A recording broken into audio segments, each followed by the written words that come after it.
വചനം വചനം ത്രിയേക ദൈവമവചനം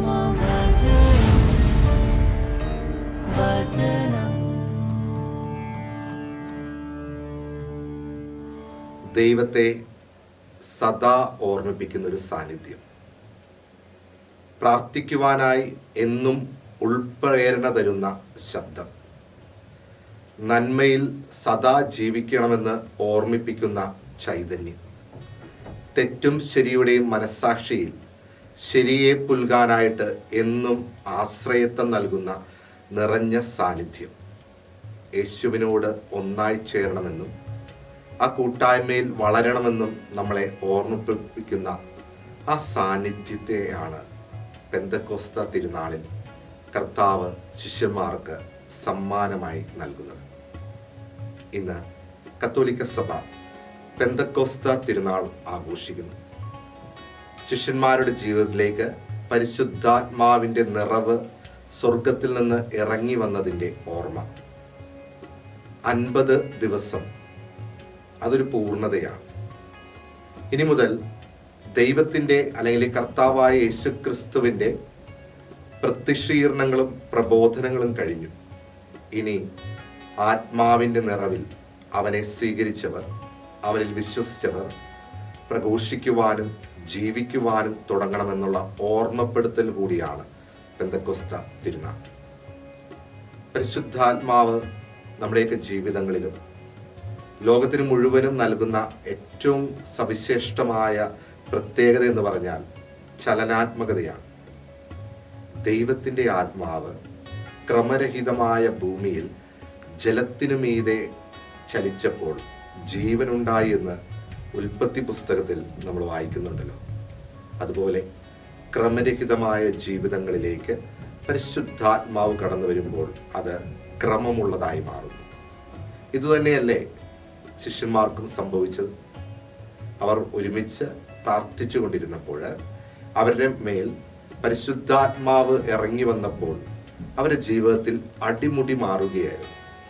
പെന്തക്കോസ്തയ്ക്ക് മുമ്പും പെന്തക്കോസ്തയ്ക്ക് ശേഷവും ശിഷ്യന്മാരുടെ ജീവിതത്തിലെ അജഗതാന്തരമായ വ്യത്യാസങ്ങൾ നമ്മൾ കാണുന്നുണ്ട്. അതുവരെ ഭയപ്പെട്ടിരുന്നവർ, ഈശോയെക്കുറിച്ച് പ്രഘോഷിക്കുവാൻ ധൈര്യം ചോർന്നു പോയവർ, പിന്നീട് അങ്ങോട്ട് സർവശക്തിയും തങ്ങൾക്ക് ലഭിച്ച സർവ ഊർജവും കൊണ്ട് ലോകം മുഴുവൻ സുവിശേഷ വേലയ്ക്കായിട്ട് ഇറങ്ങുന്നുണ്ട്. ഇതുതന്നെയാണ് ആത്മാവ് നമ്മുടെ ഉള്ളിൽ വസിക്കുവാൻ തുടങ്ങുമ്പോൾ നമ്മുടെ ഓരോരുത്തരുടെയും ജീവിതത്തിൽ സംഭവിക്കുക.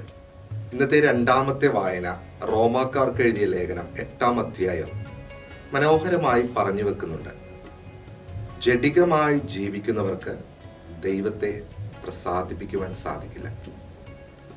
ബാഹ്യമായ ശരീരത്തിൻ്റെതായ ഒരുപാട് തൃഷ്ണകൾ കുടുങ്ങിപ്പോകുന്നവർക്ക് ദൈവത്തെ ഒരിക്കലും പ്രസാദിപ്പിക്കാൻ സാധിക്കില്ല. ആത്മാവിൽ ജീവിക്കുന്നവർ ക്രിസ്തുവിൻ്റെതാണ്. ആത്മാവിൽ ജീവിക്കുന്നവർക്ക് ജീവനുണ്ട്. അങ്ങനെയുള്ളവർ ദൈവത്തിൻ്റെ പ്രിയപ്പെട്ടവരാണ്. പലപ്പോഴും നമ്മുടെ ജീവിതം ആരംഭിക്കുന്നത് ഈ ആത്മാവിൻ്റെ നിറവിൽ നിന്നാണ്. മാമോദീസയിലൂടെ, കൂദാശകളിലൂടെ പരിശുദ്ധാത്മാവിൻ്റെ നിറവും സാന്നിധ്യവും നമുക്ക് ലഭിച്ചിട്ടുണ്ട്. പക്ഷേ ആത്മാവിനെ വിട്ടുകളഞ്ഞ് നമ്മൾ ജഡികമായ ജീവിത അഭിലാഷങ്ങളിലേക്കും ജീവിതചര്യകളിലേക്കും വീണു പോകുന്നുണ്ട് എന്നുള്ളതാണ്. പഴയ നിയമത്തിൽ നമുക്ക് ഒത്തിരി ഉദാഹരണങ്ങൾ ഇതിൽ കാണാൻ സാധിക്കും. ദൈവം തിരഞ്ഞെടുത്ത് ദൈവസ്നേഹത്തിൻ്റെ ഉദാത്ത മാതൃക എന്നോണം ആത്മാവിൻ്റെ അഭിഷേകം നൽകി ജീവിതത്തിൽ അവരെ ഔന്നത്യത്തിലേക്ക് നയിച്ച ദൈവം. സാംസൺ ഉദാഹരണമായിട്ടെടുക്കാം. ദൈവത്തിൻ്റെ ആത്മാവ് അവൻ്റെ കൂടെ ഉണ്ടായിരുന്നു. പക്ഷേ ജീവിതത്തിൻ്റെ ഒരു വേള ആത്മാവ് നഷ്ടപ്പെട്ടു പോയത് പോലും അവൻ അറിഞ്ഞില്ല. അവൻ്റെ പതനം വലുതായിരുന്നു. കഴുതയെ മേയ്ക്കാൻ വന്നവനെ രാജാവാക്കിയ ദൈവം. സാവൂള് നല്ലൊരു ഉദാഹരണമാണ്. കർത്താവിൻ്റെ ആത്മാവിൻ്റെ അഭിഷേകം അവന് നൽകി, ഒരു പുതിയ ഹൃദയം അവന് നൽകി. എന്നാൽ ലോകത്തിൻ്റെ വ്യഗ്രതകളിൽപ്പെട്ട് ആത്മാവിനെ നഷ്ടപ്പെടുത്തി സ്വന്തം ജീവൻ പോലും നഷ്ടപ്പെടുന്ന അവസ്ഥയിലേക്ക് സാവൂൾ വീണുപോയി. ദൈവത്തിൻ്റെ ആത്മാവ് നമ്മുടെ കൂടെ ഉള്ളപ്പോൾ ജീവിതത്തിൽ നന്മയിൽ ജീവിക്കുവാനുള്ള സ്ഥിരത നമുക്കുണ്ടാകും എന്ന് തിരിച്ചറിയണം. ഞാൻ നിങ്ങൾക്ക് ഒരു സഹായകനെ നൽകും. അവൻ വന്നു കഴിയുമ്പോൾ അവൻ നിങ്ങളെ സർവ്വതും പഠിപ്പിക്കും. ഇങ്ങനെ ഒരു സഹായകനെ നമ്മളും ആഗ്രഹിച്ചു പോയിട്ടില്ലേ? ദൈവദൂതനെ പോലെ ഇങ്ങനെ ഒരാളെ. ജീവിതം വല്ലാതെ നട്ടം തിരിഞ്ഞു നിൽക്കുമ്പോൾ, എന്തു ചെയ്യണമെന്നറിയാതെ ജീവിതം പകച്ചു പോകുമ്പോൾ, നിരാശ നമ്മുടെ ജീവിതത്തെ ആകെ ഇരുട്ടിലാഴ്ത്തുമ്പോൾ, ഇങ്ങനെ ഒരാൾ കൂടെ നടന്ന് ബലപ്പെടുത്തി പ്രത്യാശ നൽകി മുന്നോട്ട് നയിച്ചിരുന്നെങ്കിലെന്ന് നമ്മളും ആശിക്കാറില്ലേ? ദൈവം നമുക്ക് നൽകുന്ന സ്നേഹത്തിൻ്റെ, സമാധാനത്തിൻ്റെ സഹായകനാണ് പരിശുദ്ധാത്മാവ്.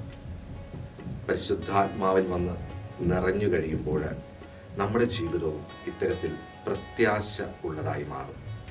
ഇന്നത്തെ കാലത്ത് ഒരുപാട് പേരാണ് ഭയം കാരണം, ഉത്കണ്ഠ കാരണം, ജീവിതത്തിലെ പല പല പ്രശ്നങ്ങൾക്ക് നടുവിൽ കെട്ടുപോയി ജീവിക്കുന്നവർ. പരിശുദ്ധാത്മാവിനെ ഉള്ളു തുറന്ന് സ്വീകരിക്കുക. നിങ്ങളുടെ ജീവിതത്തിലെ എന്ത് തടസ്സങ്ങളിൽ നിന്നും സ്ഥിരതയോടെ, ഉത്സാഹത്തോടെ, വിവേകത്തോടെ ലോകത്തിൻ്റെ മുന്നിൽ ജീവിക്കുവാനും പ്രത്യാശയോടെ ദൈവോന്മുഖരായി വളരുവാനും ആത്മാവ് നമ്മളെ സഹായിക്കും. ആ സമാധാനത്തിൻ്റെ വെള്ളരിപ്രാവ് നമ്മുടെ ജീവിതങ്ങളെയും സഫലമാക്കട്ടെ. ഏവർക്കും പെന്തക്കോസ്ത തിരുനാളിൻ്റെ പ്രാർത്ഥനാശംസകൾ.